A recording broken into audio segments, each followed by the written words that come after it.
morning, everyone. Thank you for joining us bright and early on a Monday morning. My name is Tashni Sukumaran. I am a senior ISIS. I'm a senior analyst at ISIS Malaysia, the Institute of Strategic and International Studies. And my co-moderator today is Mr. Thomas Benjamin Daniel. He's a senior fellow at the same institute. We will be speaking today to two of our experts on about managing humanitarian crises globally. So today we've got Ms. Olivia Enos, who's a senior policy analyst at the Asian Study Center at the Davis Institute for National Security and Foreign Policy. And we've got Ms. Lillian Fan, good morning, who is the co-founder and international director of the Gitanue Foundation and the chair of the Asia Pacific Refugee Rights Network's Rohingya Working Group. I'd like to just say thank you to the U.S. Embassy for their collaboration with us on this. And just to give you a little bit of background, we've been convening the Foreign Policy Speaker Series since 10th February this year, and we've covered or aimed to cover the following themes: global foreign policy, the environment, economics, trade, women's empowerment, public health assistance globally, human rights, the South China Sea, and of course, cyber policy and its implications on national security, which is a very current topic. Each webinar comprises speakers from Malaysia and the United States, and both get to bring their experience and expertise on this topic and discuss the implications for Malaysia, the United States, and of course, bilateral relations. So today we're looking at managing humanitarian crises, as I said. So we'll be looking at political considerations, international human rights law, and the strength of a united global community, and how these are all factors to discuss in the face of global humanitarian crises. The new U.S. administration has pledged to re-engage with the United Nations Human Rights Council and pursue multilateral support for human rights. In Malaysia, the government has expressed willingness to facilitate discussions in conflict-ridden areas. So we're going to be looking at effective management of these crises, whether international human rights law actually has a role to play or whether it's a toothless tiger, how we can translate international rights norms domestically, the roles that NGOs play, and of course, is there space for civil society to take on a more dynamic role? So I'm going to start with just letting you guys know who've tuned in. Thank you from both here in the US. About the format, each speaker will be delivering their thoughts on the topic for a few minutes, and then we're going to move straight to a discussion. Please drop your questions in the Q&A box so that we can really give them a difficult time and pick their brains. Okay, over to you, Olivia, if you'd like to start. Thank you. Excellent. Thank you, Tashni, and thank you to ISIS Malaysia and to the U.S. Embassy in Malaysia for coordinating this event. It's an honor to be here speaking today. So I'm going to start with a story. Rajma, a young Rohingya woman, clutched her baby boy as she fled the Burmese military's brutal treatment of her Muslim community. She told the New York Times that it was then that her already fragile world shattered. A soldier clubbed her on the head, while others tore her baby from her arms and threw him into the fire. The violence did not stop with her child's death. The soldiers then proceeded to gang rape Rajma. Before the day was through, she had seen her mother and her 3 siblings killed as well.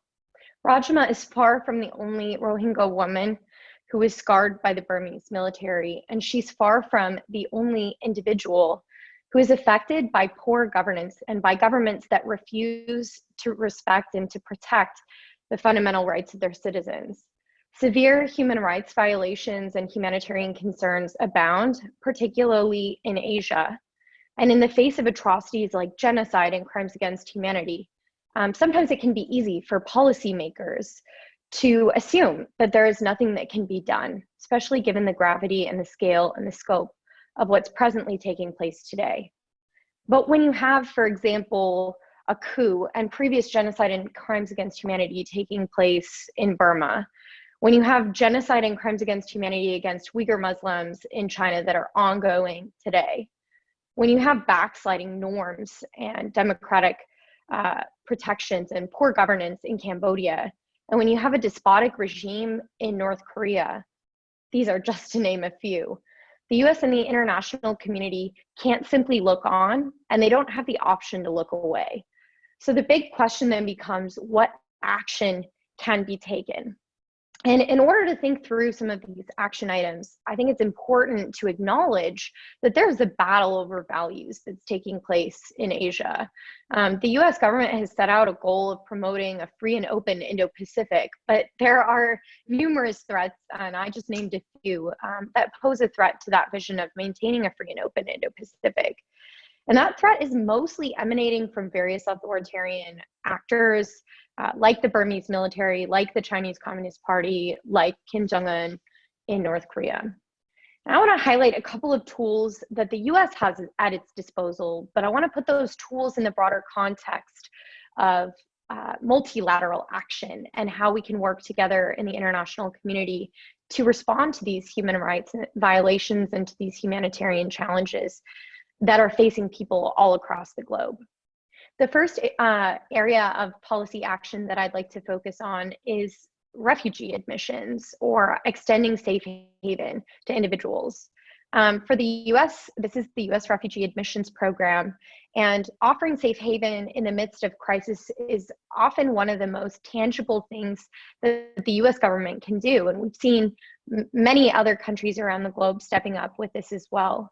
One idea that's been floated in the United States is the idea of extending priority to refugee status to particularly vulnerable communities. One of the benefits of priority to refugee status is that it is a quicker process for the US to be able to resettle individuals. And in crises where it's literally life or death, being able to extend a quicker offer of resettlement in a third country, but especially in the US, can be incredibly helpful.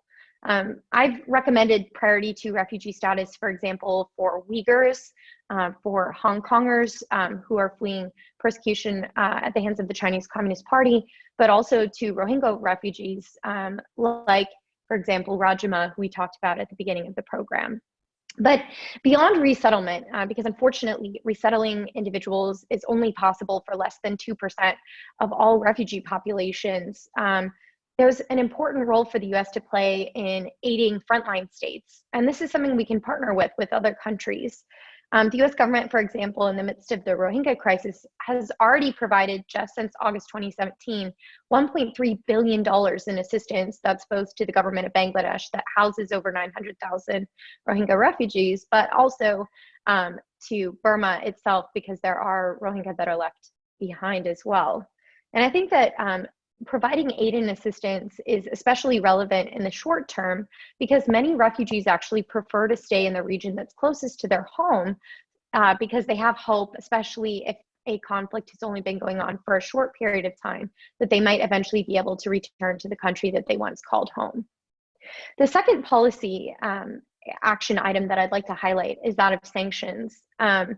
One of the more important developments in US policy in recent years has been the use of global Magnitsky sanctions, which are treasury tools that the US government has to target individuals on corruption and human rights grounds. So for example, we've seen this used against Chen Guangguo, the architect of the surveillance state that exists in Xinjiang, and has in many ways made it possible for the Chinese Communist Party to be able to systematically round up between 1.8 and 3 million Uyghurs in political re-education camps today. Being able to sanction him not only sends an important signal that the US is watching and that individual actors who engage in bad behavior will be held accountable, but it actually has the potential to shift other bad actors' decisions as we seek to cut them off from the international financial system. And even just in the last several months, we've seen how sanctions can be done in a multilateral forum. For example, after the Alaska meetings between China and the US, we saw multilateral sanctions emanating from the European Union, the UK, Canada, and the US, all sanctions that were instituted in concert with one another, sending a really clear signal that the international community, not just the US, will not look on when we see severe human rights violations taking place. The US and the international community, though, also has the option to go beyond sanctioning individuals, we can actually sanction entities that are helping either to proliferate the human rights violations or actually serving as sources of income for bad actors. One example of this is the recent sanctioning by the United States of MEC and MEHL in the Burmese context in the wake of the coup.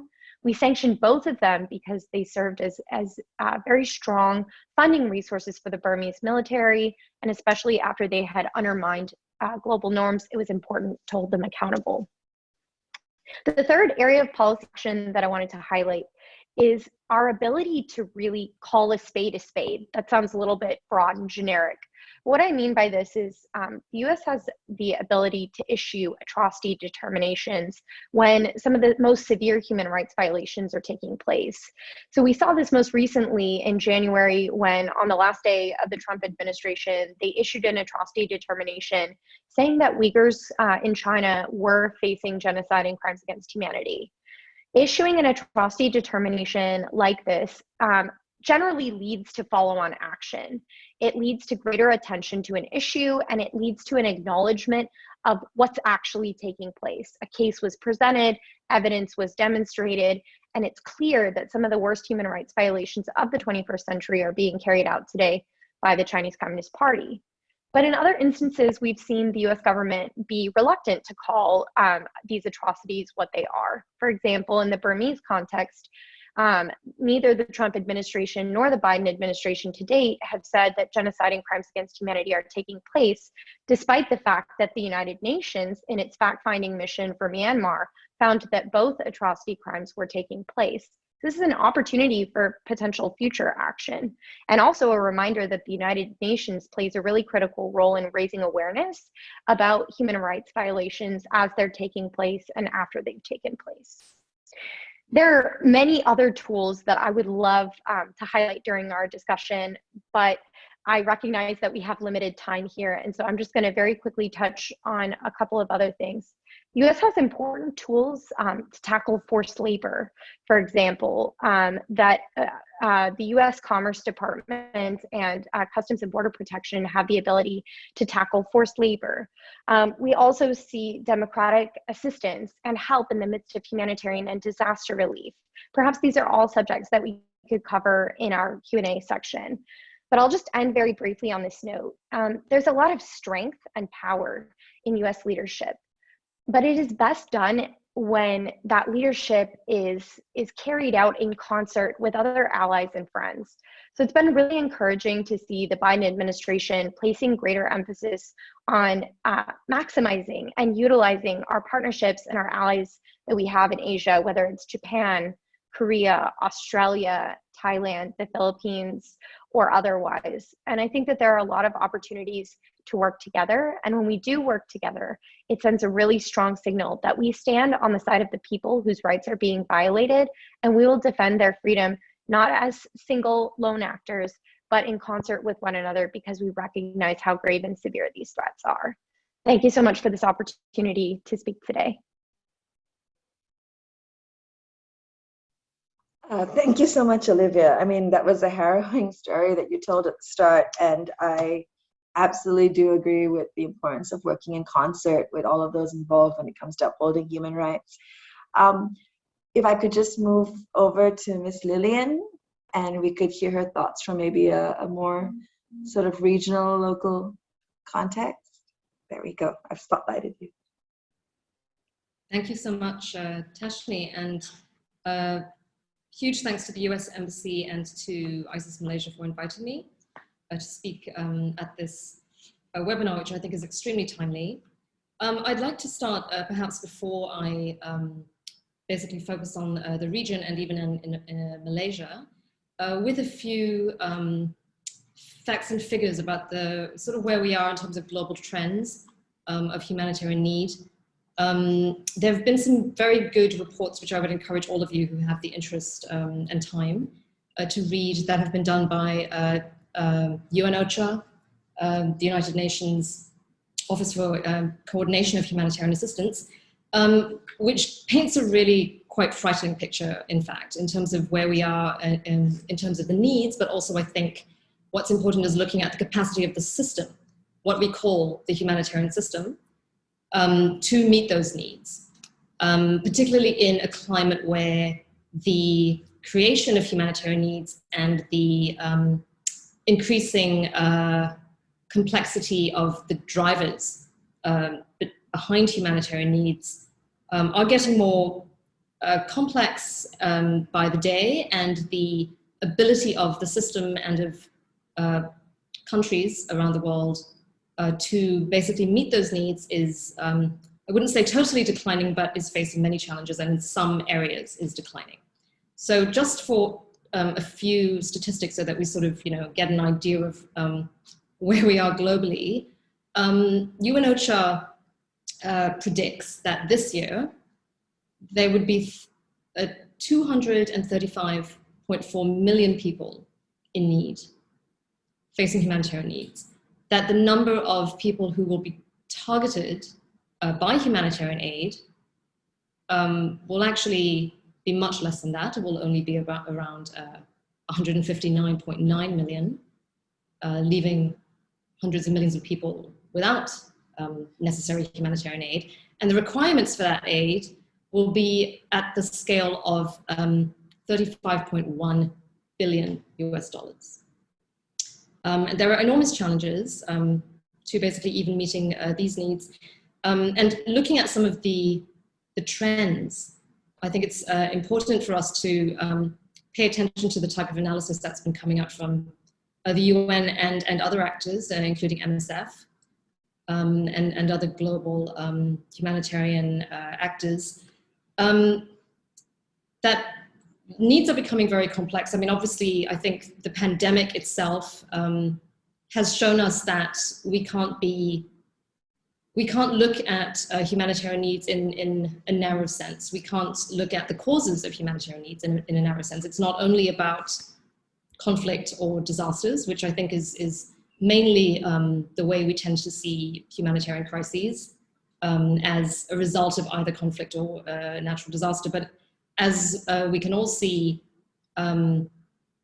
since the pandemic, humanitarian needs are not just about that. Humanitarian needs are about increasing vulnerabilities and the inability of a system, an existing system, to cope with those rising vulnerabilities. So as we know, many of our countries, even here in Asia, have also been struggling. And here in Malaysia, we've seen the increase of vulnerability. So I think that we need to look at humanitarian needs not as, or humanitarian crises rather, not as these terrible things that happen in faraway countries and faraway lands, or not so far away in the case of Myanmar, but we need to think of it as a scale. We need to look at vulnerabilities and the increase of vulnerabilities. I think what's important to understand when you take a vulnerability lens and a risk lens and looking at protection risks and multiple risks is that they overlay one another. The other thing to keep in mind is that humanitarian crises are often, they often come from multiple sources at the same time, and they tend to weaken the capacity of a system overall, whether that's a state or a community. They tend to weaken resilience, and they tend to weaken the capacity of systems to cope. And I'm just going to give an example from my own experience working in field when I was in Haiti. I mean, this was, I think, probably the most, it was the moment when I really realized, what all this analysis that kept talking about, the multiple risks coming together. There was a moment in Haiti where I was working in post-earthquake recovery with the Red Cross, and we were hit by Hurricane Thomas, which was this enormous hurricane that basically forced all of the humanitarian agencies to lock down, and fortification of the very fragile tents that were in Haiti, where people were already exposed, to the very harsh climate over there. And then on top of that, we were also faced by a political crisis at the same time. There was an election crisis, debate over basically political violence that was taking place all around us. And we ended up having to be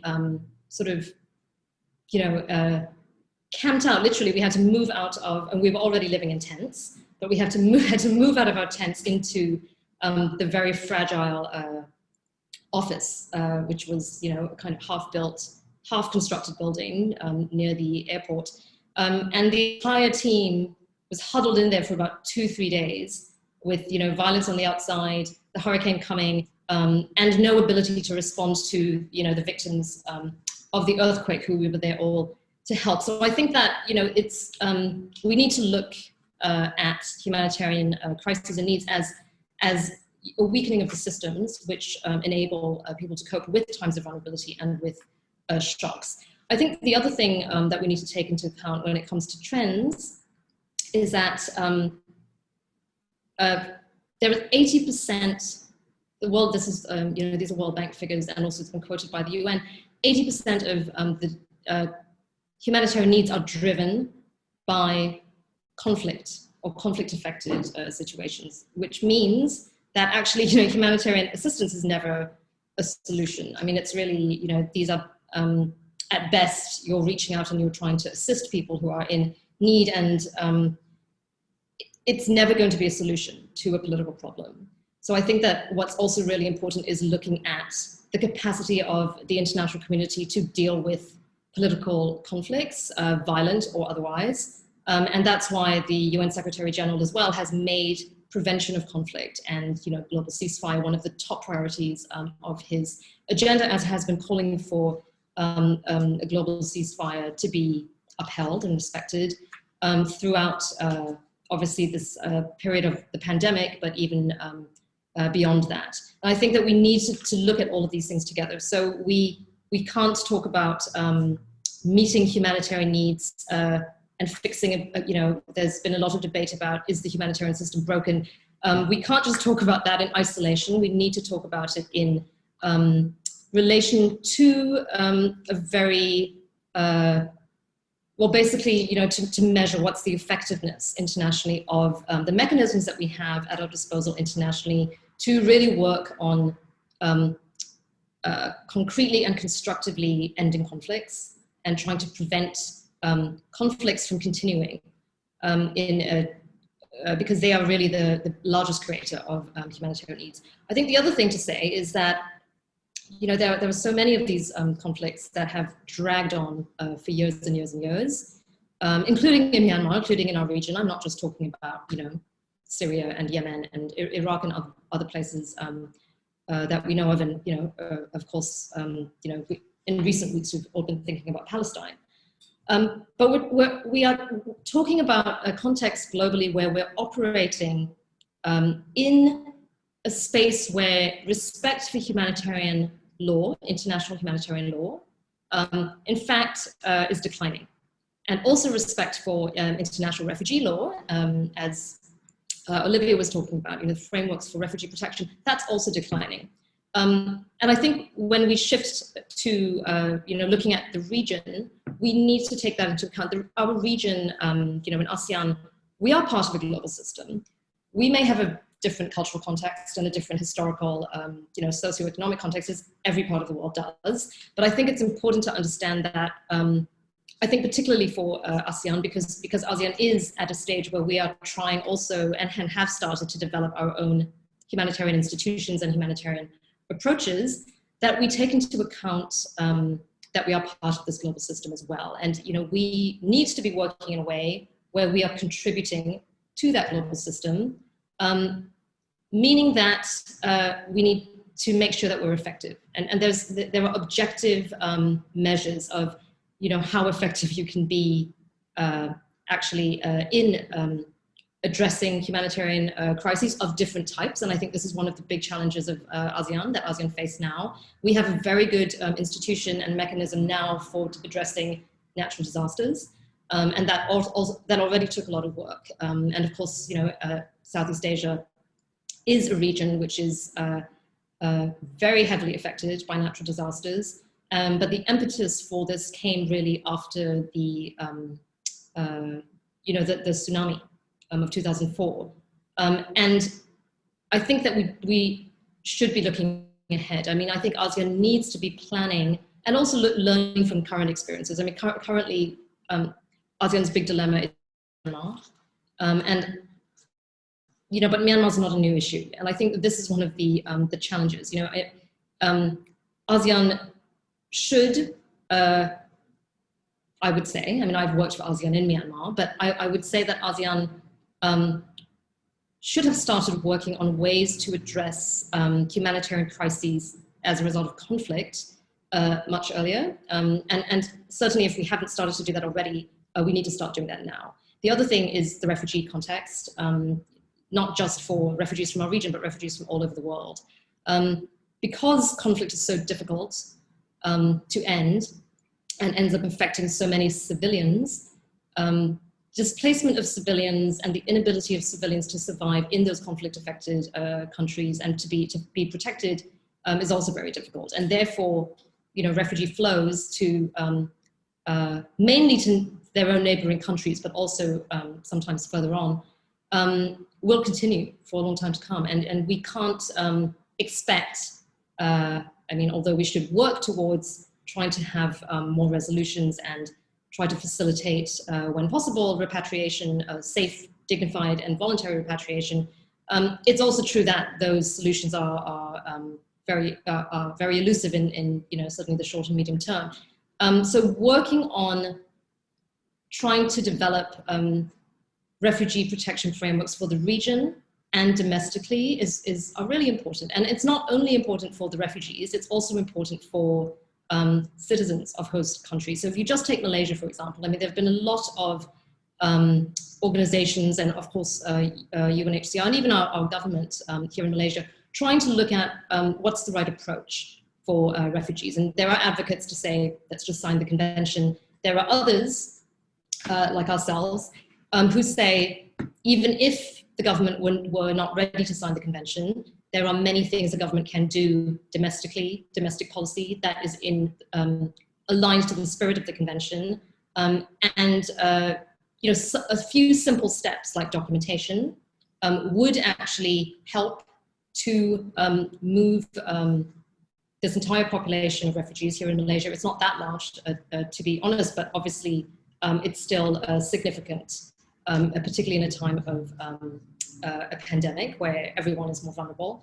But to enable this population to move from being not recognized with no legally recognized documentation to status where they have recognized documentation, which could also, if the government would work with groups who can help to think about this kind of policy, could actually help to even boost our economic productivity and our social diversity, which has its own benefits as well. So I'm just going to end there for now, and we can talk a lot more in the discussion. But I'll just end by saying a couple of words on Myanmar, which is that ASEAN has basically tried to conduct diplomacy on Myanmar and has now made some commitments, in the 5-point consensus. And that includes the delivery of humanitarian aid, and it also includes the facilitation of dialogue with all stakeholders to try to bring this confrontation, this political confrontation, to some, I wouldn't say to end it, but at least to bring it to some kind of peaceful track. It's extremely difficult, as ASEAN can see, and I think the ASEAN governments are really struggling with what's the next step. But I do think that in thinking about the ways forward, ASEAN really also has to be willing to open up its thinking about how it responds to both these challenges, to the humanitarian track and to the peace mediation track. And not, there's a huge risk that if we do this the wrong way, we could actually make things worse. And I think that what's really important, this brings me to my last point, is underlining and perhaps in this region, learning why humanitarian principles are important. These are not just principles that were created, a long time ago in Switzerland and have no relevance to us. There is a real reason why humanitarian principles are important and have been tested. And I think that in the ASEAN region, we need to take the time to learn why that's important and be able to apply that to the way that we work. when we're trying to mediate very complicated, complex, increasingly complex and increasingly violent conflicts and confrontations, and also thinking about the way that we deliver aid and how we're interacting with the different parties in a way that maintains impartiality. Thank you. Okay, thank you so much, Lillian. I guess, wow, that's a lot to take in, and you two have, I think, really given our audience a lot of interesting things to think about and a lot of new perspectives that maybe they didn't consider on the surface, because I think people find human rights on paper maybe a lot easier to swallow than the work on the ground. I'm just going to hand over to Thomas briefly to see if there are any questions that he wants to float up from the chat box, from the Q&A box. Thomas, if not, we can just launch into our own discussion if we're still waiting for the Q&As to fill up. Thanks, Tash. Yeah, we do have a couple of questions from the Q&A chat box, but before I jump into them, I'm going to abuse my privilege as co-moderator to start off with questions of my own, and I absolutely love when I'm able to do this. The question really focuses on the role of civil society and NGOs in the operating space. So, Lillian, I just wonder, since the onset of COVID last year, it's almost been a year. It's about a year plus now. How has the operating environment been for NGOs since then? I understand that in the humanitarian front, in Bangladesh, for example, the operating space has shrunk tremendously, not just because of the risk of the pandemic, but also because of increasing restrictions put in by the government in Bangladesh. But you're also seeing increasing restrictions in countries like the Philippines. You're seeing them in Thailand. You're even seeing them in Malaysia in terms of the work NGOs have been doing with migrants and refugees and sort of migrant workers as well. So I wonder if I could get your comments or your assessments on how things have been going thus far. And for Olivia, touching on the role of NGOs and CSOs. One of the challenges really that we found during the last administration in DC was the amount of support towards NGOs, especially in this part of the world, NGOs that were very familiar with the situation on the ground, that knew the challenges and what needed to be done, really seemed to dry up quite a bit. I wonder if this administration in DC is, I understand that there are a lot of things on the plate, but I wonder if working to engage with local NGOs aside from international organizations and governments, is that on the cards as well? That would be the question. Lillian, maybe we can start with you. Of course, Tomas. So I would say that it has been challenging. There are many contexts, where humanitarian access and humanitarian space was already challenged. The onset of the COVID-19 pandemic made it worse in many respects. But I do think as well that in this case, it's also about, there's a number of things. One thing is, if you're in a camp situation, like in Cox's Bazar, it was actually really sad because it was at the same time, and for example, Malaysia, we had our field hospital, our Malaysian field hospital, right, from, under the Ministry of Defense, that was functioning in Cox's Bazar for so many years. And we had to make that very difficult decision to actually stop the operations because we needed those resources. We needed our Malaysian field hospital expertise back home, right? And we ended up sending actually the same team, some of the members of the same team to Sabah when we had, that enormous outbreak of COVID infections in Sabah. So it's always difficult because, on the one hand, it's about, restrictions that a government might be putting in place with sometimes for very good reason, because of, in the case of a pandemic, to try to curb the spread of a pandemic. But the humanitarian impacts of not being able to access a population that's already very vulnerable, and to help to even support that population and try to prevent spread and be able to rapidly treat. I mean, it's a very sad what's happening right now, because right now there's an outbreak in Cox's Bazar in the camps. There's been, there's been a huge rise in infections just over the last week. And it is sad because the operations have been massively scaled down as well.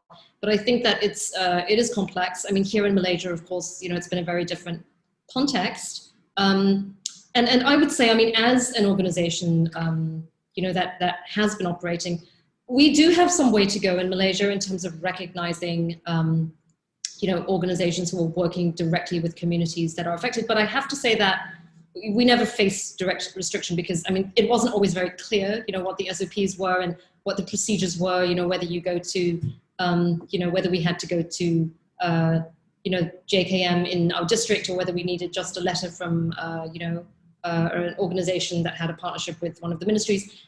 But nonetheless, we worked it out. So there's a way, I think in Malaysia, somehow there's always a way to work things out. So I'm grateful for that. And, we ended up basically not stopping work, and we haven't had a break at all since the pandemic began.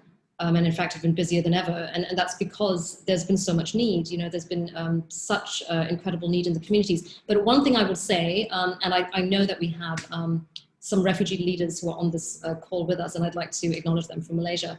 I think it's really important to also, work to empower the communities, right, before a crisis strikes. I mean, even in the midst of, as I was talking about the different levels of crisis. So for example, refugees here in Malaysia, obviously there's an element of crisis, but we need to be investing in people, and what I saw, and I think many of the civil society actors and NGOs who were working with refugee and migrant communities, in spite of all the challenges, I think what's incredible is the level of leadership and resilience, right? In spite of all the challenges that they were facing, and the ability to network, the ability to learn extremely fast, to really, work and cooperate with civil society, the voluntary citizens groups that came up, that emerged, right? Caremongers and others that came up so spontaneously to try to find ways of giving and reaching out. I mean, that's just been remarkable. And I think that we need to find ways of building on that, because we can't, it's also a mistake to just depend on the government for everything. And I think that, most governments will appreciate actually, more vibrant, active, certainly our government does.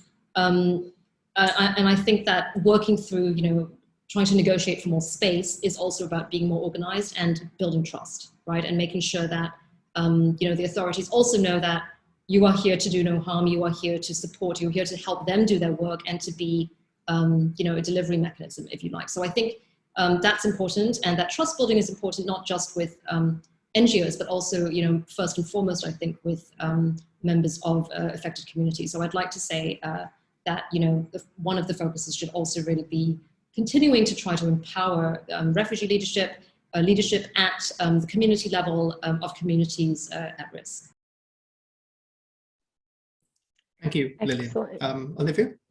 Sure.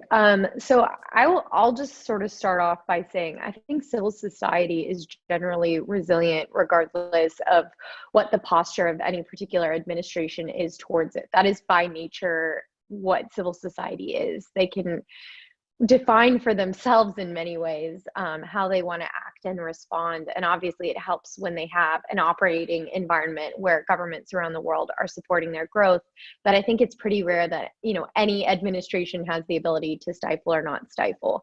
And I would sort of disagree with you. I saw some really great ways that the previous administration was actually amplifying the voices of civil society. One example I would give is that in the wake of the ISIS genocide determination from the Obama administration, the Trump administration actually created a fund that was uniquely going towards NGOs and civil society organizations that were rebuilding communities that had been broken down by ISIS genocide. And then subsequently, this was through US government and USAID support, they were able to help those refugees to really have resilience after their community had been taken down. And I think you actually saw similar examples of this through the Women, Peace and Security strategy that sought to also amplify the voices of various women and otherwise. But I want to answer your question in another way, which is that I think the Biden administration has a really unique opportunity here with the situation in Burma, with the coup, to support civil society efforts, especially those that undergird the civil disobedience movement. We've seen an incredibly sort of people forward movement that has sought to oppose the military's takeover in Burma that started in the healthcare community and has spread to various sectors, both government and non-government, and are forming a pretty valiant opposition to the military government there. And so I think that we should be looking at ways. The Biden administration already redirected aid and assistance away from the Burmese government and towards the people, but we should be making sure that that assistance is actually helping the CDM movement in a meaningful way and reevaluate the effectiveness of assistance programs that we were offering previously to make sure that they're actually maximizing civil society and ordinary citizens' abilities to act. Right. Thank you so much, Olivia. So we have got questions coming in hard and fast. So we're going to have to manage this since we've got about 15 to 20 minutes left on the Q&A. Olivia, there are a couple of questions pertaining to the US in particular. I'm going to try and group them. Hopefully I can do this cohesively. We've got a question from Hunter Markson. I think he's with the Pacific Forum, if I'm not mistaken. And his question is basically, about the US's ability to use secondary sanctions to change the behavior in Myanmar's, but not Myanmar itself, but its key trading partners, so China, Singapore, Japan, or in this case, even Thailand. So how effective would sort of secondary sanctions be in sort of encouraging these states to change their approach towards the Tatmadaw?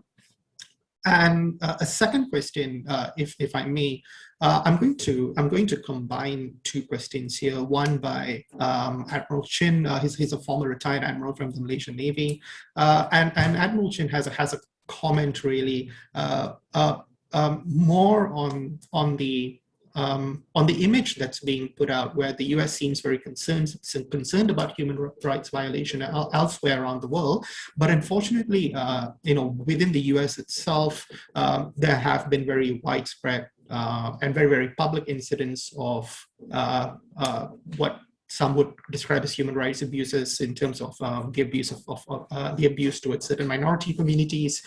You have increasing attacks on Asians, let's say, because of the coronavirus pandemic. And these sort of things, unfortunately, they play very strongly in this part of the world when it comes to sort of images and perceptions that people have from the US. And lastly, sorry, I'm really piling this on you. The last question is by Nazran. So Nazran is with ISIS. And Nazran wonders about the influence of sort of right-wing nationalist politics in the US and in the US in particular, about how they can impact the approach of this US administration when it comes to human rights efforts, both domestically and abroad. So that's a whole bunch for you, Olivia. I'll let you take them first. That's a tall order, but I'll try and move through them quickly. Hunter, great to hear from you. And as always, really great question. Yes, I think that secondary sanctions would be very effective. And I think, frankly speaking, they're the next line of action for the Biden administration to take, apart from issuing an atrocity determination and saying that, Rohingya face genocide and crimes against humanity, and also looking at some other humanitarian efforts. But I think one tool in particular that I think would be very strong would be to designate key banks or to investigate whether key banks in Burma qualify as primary money laundering concerns under Section 311 of the USA Patriot Act, and then to use secondary sanctions to augment a primary money laundering concern designation in order to target the finances of secondary businesses that the military owns, and just making sure that we're fully cutting off the Burmese military from the international financial system, especially since we've been told by leaders in the civil disobedience movement and from the Burmese people that they're kind of willing to take an economic hit if it means changing the Burmese military's economic calculus. So I think we shouldn't hold back when it comes to targeting the Burmese military and their financial assets. So excellent question. On that point. Admiral Chin, you were talking about how there are human rights violations at home, and that maybe that affects the US's ability to promote and safeguard human rights violations abroad.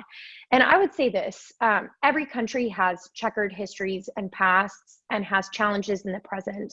But the US also has a long track record of protecting freedom and promoting it abroad. And I think that the stains that do exist on our history are there. We should acknowledge them, we should learn from them, and we should do what we can to respond to them. And I think actually to the former question that we were talking about, the role of civil society, you've seen the American people really coming out and saying, we want to defend and love our neighbor regardless of their race or ethnicity. And I think that has been really inspiring overall. And so I think the American people support human rights abroad and at home, and hopefully you'll see some changes in the way various communities are affected and treated. Last question from Nazram is about the influence of right-wing authoritarian politics and how that might be affecting the human rights agenda. One of the examples that comes to mind, of course, is Duterte in the Philippines and some of the ways that he's acted to undermine freedom and human rights. I think that as the Biden administration seeks to strengthen policies to work alongside of allies, particularly in the Asian region, it should do what it can to combat the negative policies that might be emanating from right-wing authoritarian governments like the Philippines, where they are violating the fundamental rights of their people. But I don't think we should be really cognizant of whether these authoritarian tendencies are emanating from a right-wing or a left-wing government. We should be in a very systematic and intentional way targeting human rights violations as they arise from authoritarians of all stripes. So hopefully that answers the question. Sorry that they had to be such quick answers, but hopefully I answered them. No, all good. Thank you so much, Olivia. Lillian, it's time to pile up questions for you. Tashni did say make life difficult, so I'm trying to live up to that to that order. Lillian, we've got about three questions here, and two of them have to do with the Rohingya. So I will pass them. I will pass those on to you to you first.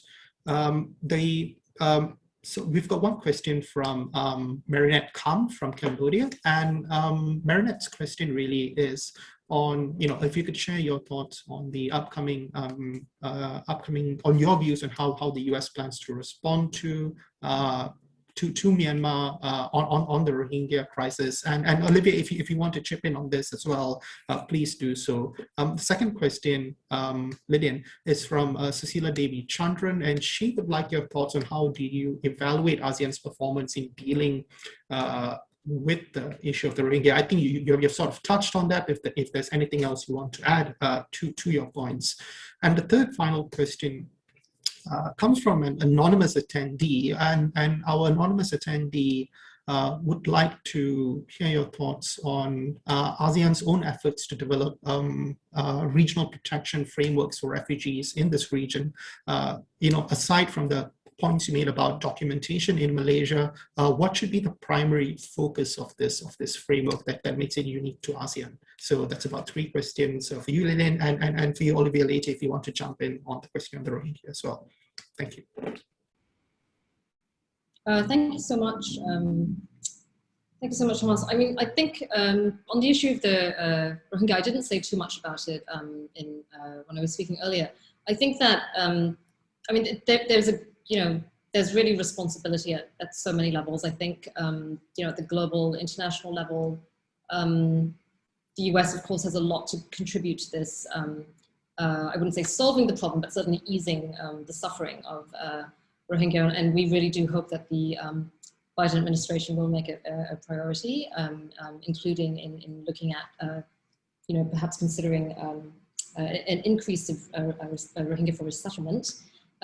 But that's not going to end the problem for the Rohingya. I think that ultimately we do need to see solutions in Myanmar, and one of the many tragedies of the Tatmadaul's coup in Myanmar is that even the really sort of fragile and tentative solutions that were being sort of carved out by the international community and by the region indeed are just that much more elusive. And I think that what we're going to be seeing in Myanmar, and what we already see, is that the Tatmadaul is trying to find who it can build alliances with, and ironically, Rakhine State has been one of the states in Myanmar since the coup that has actually seen the least, I wouldn't say the least, I mean, there's structural violence obviously that continues, but I think it's, we haven't seen the same level of mobilization, protesting, not to say that people support the coup, but it's because of the particular conflict trajectory that is taking place there. And there was a ceasefire that was put in place between the Arakan army and the Tatmadaul just a few months before the coup, and the Arakan army did not want to destabilize that ceasefire. But at the same time, there's been so much suffering in Rakhine State on so many sides. I think certainly in this region, and I believe even globally, we know a lot more about the Rohingya crisis. And the Rohingya crisis is very particular, obviously, because of the element of genocide, the element of statelessness, and the scale and nature of the atrocities that have taken place against them, and also the fact that the issue has been taken up to international courts now. I think that's really critical. But there's been a lot of suffering by the Rakhine, and that's been almost invisible, I would say, except for those of us who are monitoring Myanmar fanatically. But the suffering and the displacement that has taken place in Rakhine State, and that's now continuing to take place in so many other parts of Myanmar, and conflicts which had been, I wouldn't say ended, but where there was even a ceasefire in place for several years. Kayin State, there's new displacement and a new conflict, armed conflict that's taken place there. Kachin State has just gotten so much worse. And look at what's happening in Chin, and in Chin State. In Chin State a few years ago, UNHCR was getting ready to basically say to Chin refugees that, although it's still very difficult for you, and Chin State is obviously recovering, you're not facing a similar type of risk as a place with active conflict in Myanmar. But look at Chin State now. Mindat, the town of Mindat has been really ambushed and sieged, and the level of displacement that's taken place there. And I think it's important to understand that the new violence that's taking place, the new displacements. Number one, it's not the same as the old, only because you also have the urban violence that's taking place, and that's new. But number two, also, the displacements and the that are taking place it's on top of, the UN reported that 250,000 people have already been displaced since the coup. That's on top of an existing 340,000 people who were already displaced for years with no real solutions in sight. So I mean, what was ASEAN doing on the Rohingya crisis and the overall Myanmar crisis? Not enough. I mean, and this is why I think it's important to, ASEAN was trying to use its constructive diplomacy approach. I think that ASEAN finally realized that that constructive diplomacy approach didn't work in Rakhine. And it's not just to say because of the approaches, I think it's because of the level of investment, political investment that was being made into that approach, right? Because ASEAN did succeed in Cyclone Nargis. And Cyclone Nargis was under the military junta as well, not General Min Aung Hlaing, but it was still under the military junta. It was before this transition to democracy had taken place. It was even before the referendum for the constitution. So I do think that we need to, in ASEAN, the most important thing that I would say, having worked and seen all of this actually behind the scenes as well, is the political, not just political will, but the tenacity and the endurance to really go to the last mile and find the right solutions. I think one of the good things about ASEAN is that we don't have as many institutionalized processes. We have a lot of institutionalized processes, but not for humanitarian crises. And therefore, there's still room to create. There's still room to create new approaches and to try new approaches. And I think that's something which needs to be done, which ASEAN is trying to do. And I think that those of us who are interested in helping ASEAN's efforts in Myanmar, not that it's going to solve everything, I think we need to say that, but that at least what ASEAN is able to do, we need to try to do it just to try to prevent things from getting worse. And I do think that we need to be trying to assist ASEAN in, mobilizing the right kind of expertise and, trying to at least ease the situation.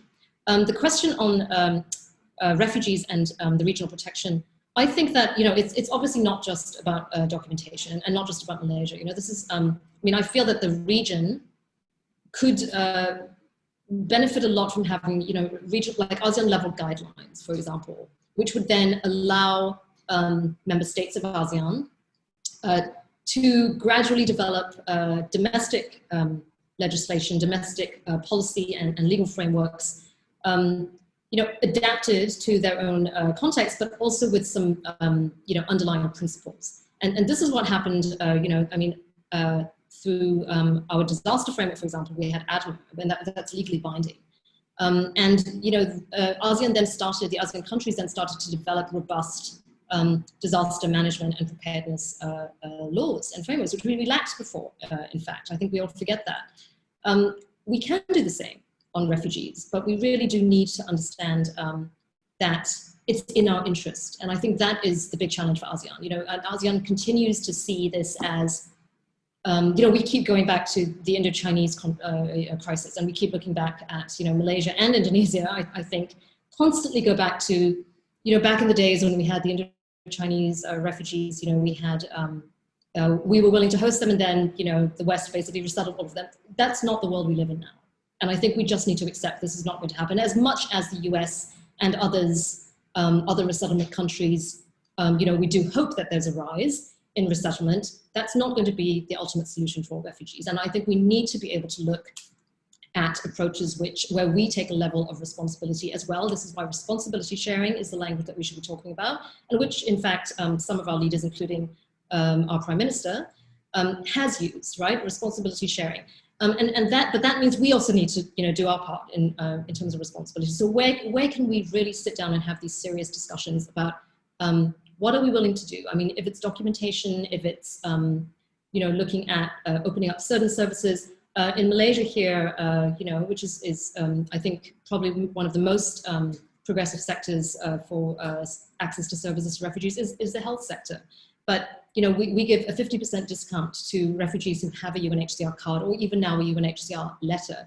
The problem is that without corresponding policy on allowing refugees to work, even a 50% discount at a local, hospital, at a government hospital, is just too high for a refugee to pay. And a lot of NGOs who are working here,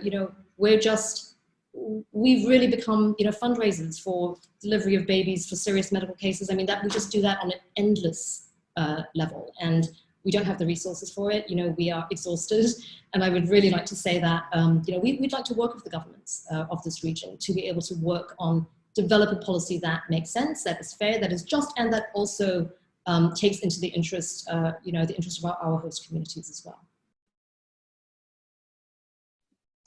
And if I could just weigh in really, really quickly on the Rohingya crisis, I'll make this very brief, I promise. 3 things that the US government can and should do. One is to go ahead and issue an atrocity determination saying whether genocide and crimes against humanity took place during August 2017 events. The second would be to extend priority to refugee status to Rohingya when it becomes possible to resettle them out of the camps. and to encourage other countries to do the same and to offer assistance and to open their borders to Rohingya as well. And the third is to sanction individuals who are responsible for carrying out these atrocities. We've already seen several important sanctions against, for example, Senior General Min Aung Hlaing and a couple of other associates specifically for the role that they played in perpetrating these atrocities, but there are other individuals and entities that can be targeted, and there's greater political will given the coup. The same actors that were involved in the coup, as Lillian pointed out, were responsible for the Rohingya crisis. And so we need to be on high alert when it comes to looking out for other potential atrocities against the communities that Lillian mentioned. And by sanctioning those individuals, it sends a very clear signal that the US and the international community is watching and that there are repercussions for the actions of the Burmese military when it comes to undermining the rights of its citizens. Thank you so much. And I really appreciate all these insights. And Lillian, the work sounds really, really exhausting, this idea of perpetual fundraising. So we're coming towards the end, and I'm just going to send up 2 more questions from the box, and one is from me. So this one is for both speakers, and it is referencing the UN relief. So recently, the US contributed 150 million to the UN Relief and Works Agency for Palestinian refugees. And since both of you have spoken about the importance of sort of protection of refugees, I'd like to know what your thoughts are on treatment and policy for your respective nations of Palestinian refugees.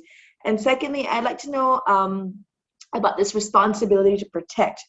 Is there any way that it can be developed into a consistent state practice for humanitarian crises across the board?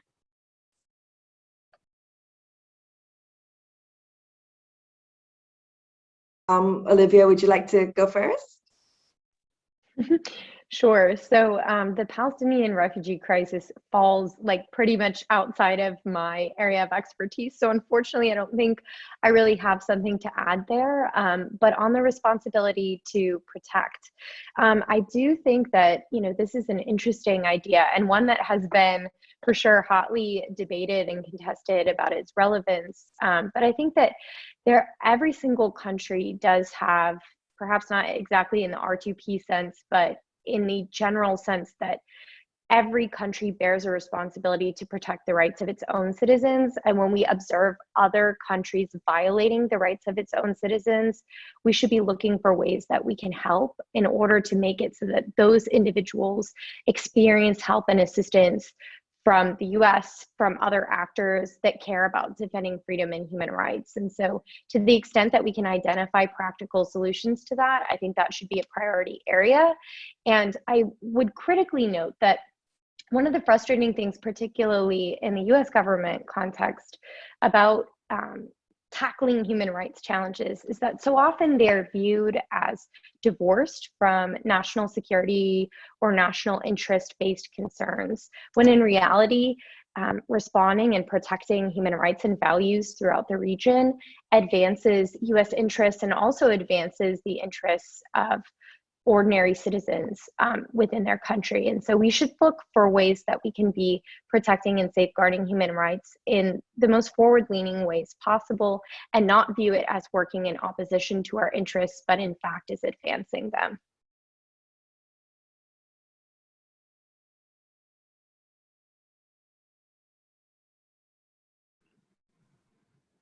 Thanks for the questions, Tashni. I think since Olivia has answered the one on responsibility to protect, I'll try to focus on the other one.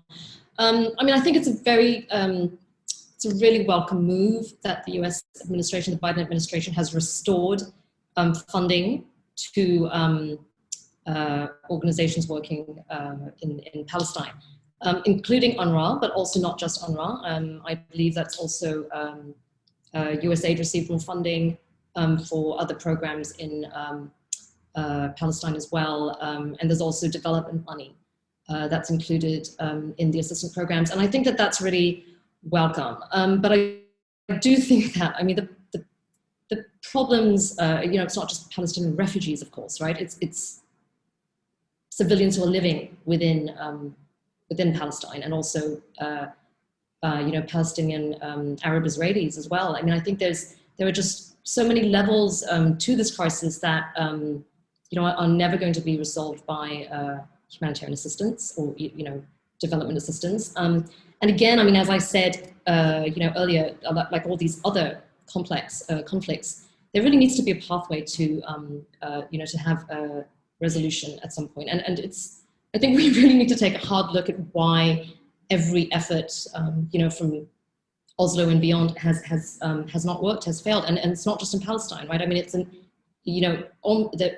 majority of conflicts around the world, we're just not finding ways of resolving them, and I do think that, I mean, in this way, ASEAN has a little bit to be proud of. We have resolved a couple of conflicts. I mean, two major ones, Aceh, that was the first place I worked in, and there was political will on both sides, right, to be able to come to a resolution from Jakarta and the Aceh rebels. But at the same time, Mindanao as well. I mean, similarly, you reach a point where actors in a conflict see that there's more benefit working together and finding a way. It was also a very different kind of conflict. It wasn't, the type of situation you have in Israel and Palestine. But I think we need to really take a hard look, and it's not just the US either; it's the entire global community, and including our countries, Malaysia, ASEAN countries. We need to restructure, the ability of the international community to work on resolving conflict and resolving crisis. We can't be left in a situation where every time there's, and I saw these questions about, the breaches of ceasefires, and in fact, I mean, I think it's further than that. It's breaches of international humanitarian law. We have no way of holding actors accountable for breaches of international humanitarian law, and that's happened time and time again. There were many, civilian facilities and infrastructures that have been destroyed in this bombardment of Gaza. And that's, there are political issues behind that, but, what are the humanitarian impacts of this as well? And similarly in Syria, the number of hospitals that have been bombed, similarly in Yemen, we can't continue to have an international system which is ineffective in addressing conflicts. And I think that to me is the bottom line, without overly politicizing the issue and casting blame. Because at the end of it, when you're talking about humanitarian crises and assistance, I mean, what you want to do is to be able to stop the drivers of those crises, and in this case, conflict is the main driver of humanitarian crises. Right, and I think it goes back to what you said earlier a little bit about how looking at these systems and structures sort of contribute to an overall sort of precarity in these situations. Yeah, thank you so much, Lillian. Well, with that, we've almost reached the end of our forum today, and I just want to say thank you again for both of your presence. I think we all learned a lot. It was really, really, really productive, and I mean, I really appreciate the insights, and I'm sure our listeners, do too. I apologize to everyone in the audience who didn't get to have their questions aired. It started filling up really fast towards the end, and we really are pressed for time. But perhaps if the speakers are willing, you could reach out to them by email and discuss things with them if it's a very pressing question. Thank you again to the U.S. Embassy for their collaboration and help coordinating, and thank you to Thomas. I'm sure I speak on behalf of well, definitely ISIS, but on behalf of the audience as well, to say thank you, Olivia, thank you, Lillian, for giving up your time. I know it's late in DC, and Lillian, I know you came from another meeting this morning, so we really, really appreciate you, pitching in these hours. Thomas, is there anything you'd like to add? No, nothing much. All good. Okay, all right. Thank you very much, guys. All right. And yes, someone from the comment box, thank you. All the panelists is very insightful indeed. So I hope that this has pushed some people to go out and maybe do what they can to improve the crises around them or in the region, because I do think that we all have a little bit of that power in ourselves. All right, thank you very much. With that, I'm going to just wind this up. If you guys would like to start, yeah? Steven, thank you. you.